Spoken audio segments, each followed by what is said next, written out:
Why do 90% of happy couples say compromise is key? Here are 8 moments you should never overlook. 1. Nurturing personal growth. Support each other's dreams, even if it means a few sacrifices along the way. 1. Planning for the future. Whether it's career goals or family plans, meet in the middle to build a shared vision. 3.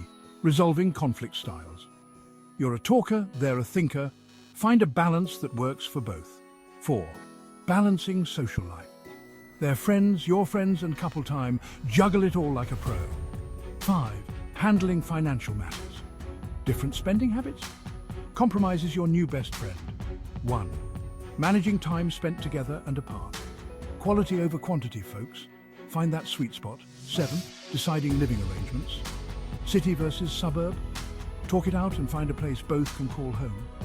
1. Dividing chores. No one likes a chore war. Split the duties for a happier home. So when it comes to love, remember, compromise isn't a weakness, it's a superpower. Hit that like button if you agree.